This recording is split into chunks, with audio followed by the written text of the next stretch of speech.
Hello guys, welcome to back my YouTube channel supreme knowledge. देखिए, आज मैं आपसे डिस्कस करूंगा क्या क्लास 12th का ये पोएम है, the character of happy life. तो आज मैं इसको डिस्कस करूंगा आप लोगों के साथ। देखिए, ये जो हेनरी जो ये राइटर हैं, Henry Wharton 16th century writer हैं। ये राइटर भी थे और he was a lawyer also, ये वकील भी थे एक प्रैक्टिस से। तो इन्होंने बहुत कुछ अपनी ज़िंदगी में अचीव किया था। जैसे कि इन्होंने ये इन्हें तो पॉलिटिक की तो मतलब जानकारी थी, तो एज अ डिप्लोमेट भी इन्होंने काम किया था। डिप्लोमेट वो लोग होते हैं जो मतलब जो क्या बोलते हैं, फॉरेन जो अफेयर जो होते हैं, जैसे हमारे यहाँ जो विदेश के जो अफेयर्स होते हैं, उनको जो मैटर होते हैं उनको ये डील करते थे मतलब। तो ये उस टाइम में भी थे ये। बाकी जन्म फनम के बारे में तो वो तो जब कुछ है, इनका डेट ऑफ बर्थ जो भी है। पोएम के बारे में आपसे मेनली डिस्कस करूँगा कि character of happy life. The character of happy life का मतलब देखिए ये होता है। देखिए, करेक्टर मतलब विशेषताएं क्या हैं उसकी। हैप्पी लाइफ तो क्या विशेषताएं हैं। तो देखिए, थॉट है, मैं थोड़ा सा यहाँ से इंट्रोड्यूस करना चाहूँगा पोएम का। है तो ये इंग्लिश का थॉट, लेकिन मैं आपको समझाने की कोशिश करता हूँ। लिखा हुआ है कि it is only shallow people who require years to get rid of an emotion. A man who is a master of himself can end a sorrow as easily as he can invent a pleasure. I don't want to be at the mercy of my emotion. I want to use them to enjoy them and to do dominate them. तो बात ये देखिए, यहाँ ये कहना चाह रहा है कि इस थॉट में जो भी किसी ने लिखा है, मैंने ये नेट से लिया है।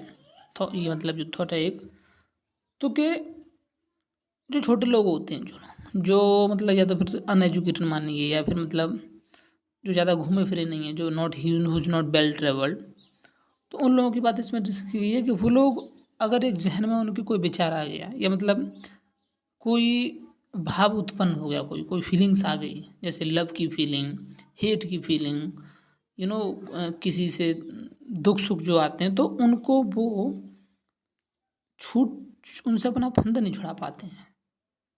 लेकिन जो लोग मास्टर हैं, वो लोग क्या करते हैं कि उन सब फीलिंग को फीलिंग ही समझते हैं कि ये एक इमोशन है, एक भावना है, ये आती जाती भावना है। वो लोग ऐसा समझते हैं। तो ये बात ये है कि उनका गुलाम नहीं रहते। जैसे अपनी जैसे कहा है ना कि जैसे मैं वही बताऊंगा। पर बात ये है कि देखिए, जैसे कहा है ना कि अपनी इच्छाओं के गुलाम मत बनिए। अपनी इच्छाओं को अपने वश में रखिए। ये नहीं कि आप इच्छाओं के हिसाब से डिसीजन ले रहे हैं। तो वो वाली बात है इसमें कि मैं अपने इमोशन की मर्जी नहीं चाहता, उनका मतलब उनकी ग्रेस पे रह के उनके गुलाम नहीं बनना चाहता। वो लोग गुलाम नहीं बनते हैं। इसमें ये बात कहना चाहता है, मतलब जो भी जिसने भी लिखा है ये, मैं उसे यूज़ करना चाहता हूँ अपने खुशी के लिए, कुछ पाने के लिए, इंजॉय करने के लिए। तो इसी टाइप का एक थॉट है, ये कुछ रिलेटेड है पोएम से, इसलिए मैंने थॉट दिया है आपको। तो यही बात है। बाकी बात ये है कि देखिए, जो ये पोएम है, ये कुछ दार्शनिक तरीके से लिखी हुई है। जैसे कि अभी अगर आप हिंदू हैं तो आप क्या बोलते हैं, गीता को पढ़ेंगे आप, जिसमें उसमें बहुत सारे श्लोक दिए गए हैं, जिसमें श्री कृष्ण भगवान ने क्या किया है कि ज़िंदगी का निचोड़ निकालने की कोशिश की है, सार निकालने की कोशिश की है।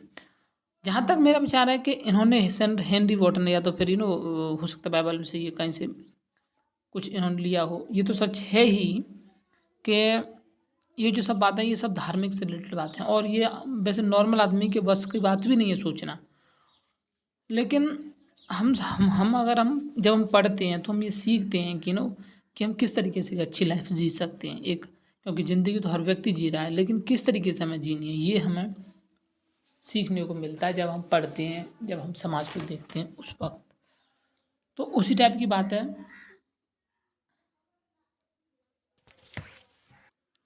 देखिए, मेरा मानना ये है कि जो पोयम है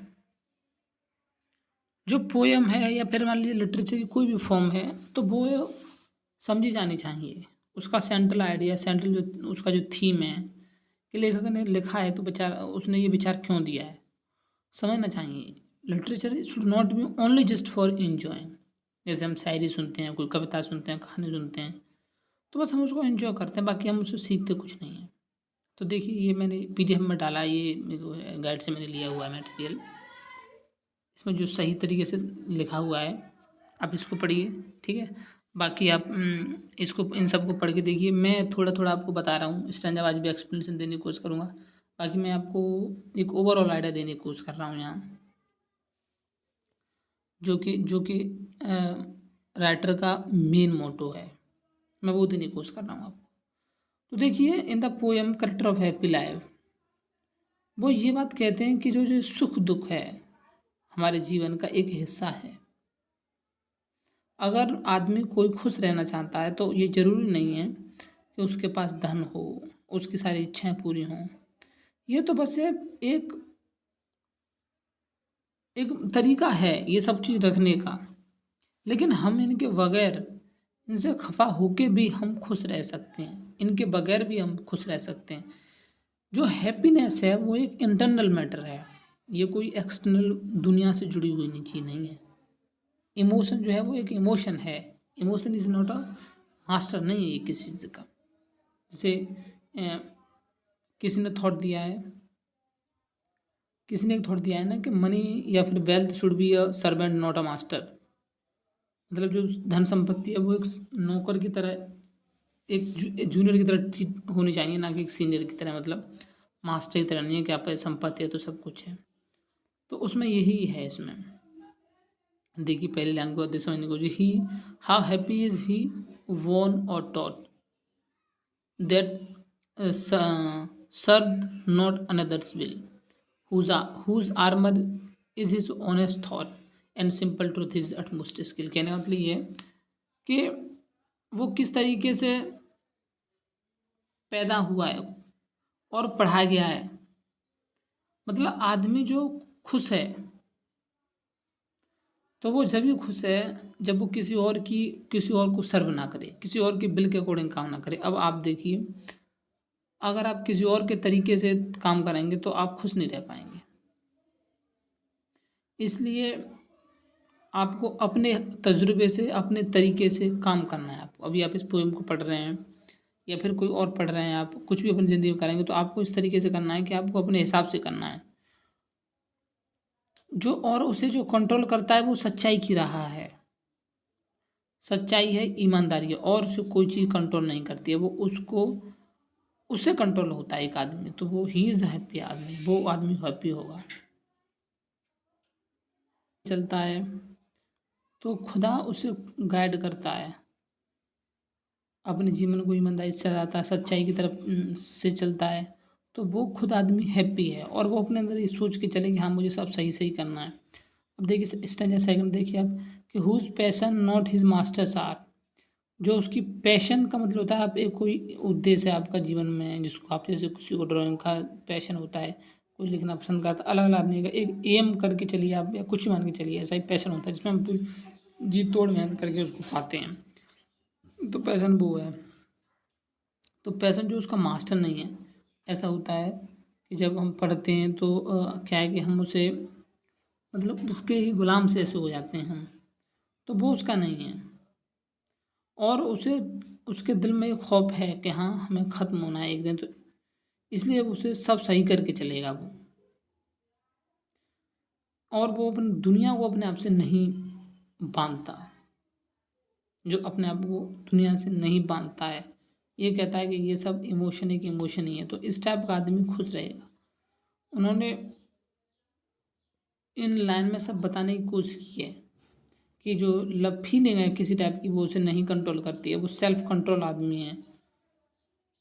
तो क्या क्वालिटी है जो एक आदमी के लिए खुश होने के लिए एक आदमी के अंदर होनी चाहिए, तो वो यहाँ राइटर सर हेनरी वॉट ने डिस्कस किया है।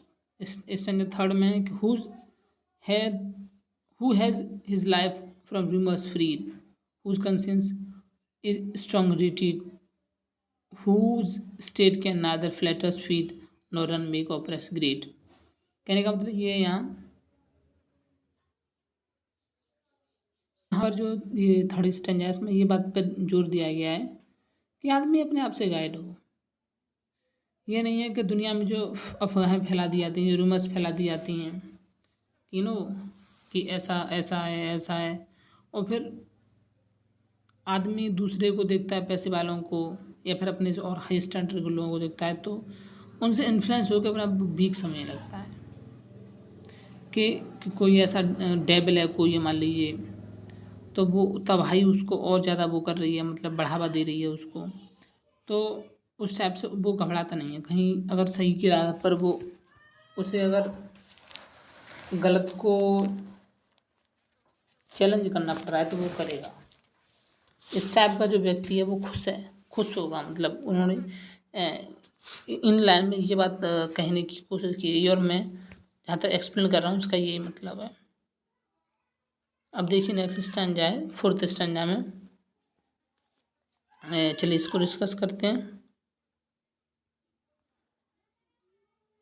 इसमें देखिए ये बात है कि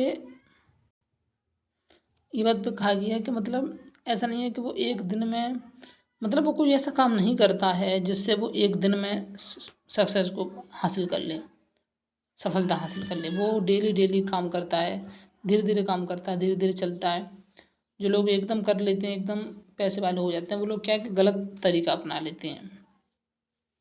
और जैसे कुछ लोग ऐसे होते हैं कि दूसरों की तारीफ करके उनको नुकसान पहुंचा रहे होते हैं, तो वो ऐसा आदमी नहीं है। जो आदमी हैप्पी रहना चाहता है वो दूसरों के अंदर, दूसरों को मतलब चीट नहीं करता है, नुकसान नहीं पहुंचाता, तो वो आदमी एक अच्छा आदमी होगा, एक मतलब हैप्पी रह सकेगा।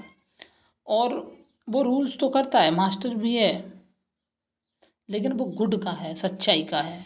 तो इस टाइप की ये मतलब वो है, वो आदमी हैप्पी है। तो आप इसे पढ़ के भी देखिए, बाकी आप समझ में आ जाएंगे। हु गॉड, 5वां स्टैंजा देखिए, who God doth late and early pray, more of his grace than gift to lend, whose enter the harmless day with a well chosen book or friend.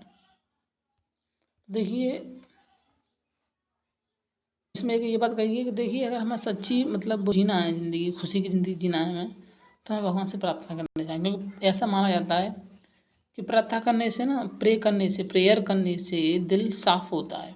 इसलिए लोग, मुसलमान लोग क्या करते हैं कि नमाज़ पढ़ते हैं, ताकि वो अपने शरीर भी साफ रहता है वैसे, लेकिन आत्मा साफ रहती है, दिल के अंदर कोई विचार नहीं आता, खराब विचार नहीं आता। तो इसलिए हमें ये करनी चाहिए। और अपने दोस्त हैं, किताबें भी क्या क्या बात है, इसलिए ये बात है, किताबें भी सोच समझ के पढ़ना चाहिए कि which book should I read, हमें कौन सी बुक पढ़नी चाहिए। क्योंकि ये किसी ने थोड़ी ये भी कहा है कि एक आदमी कैसा है ये उसके दोस्तों से पता चल जाता है। तो ये है। अच्छा, अब 6 लास्ट ना देखिए आप, this man is free from servile bands.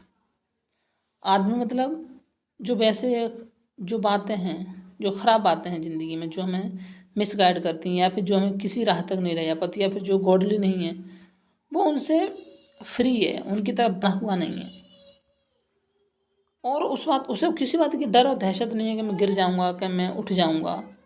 वो डरा हुआ नहीं है इन बात से, और अपने आप का वो लॉर्ड है। और हालांकि वो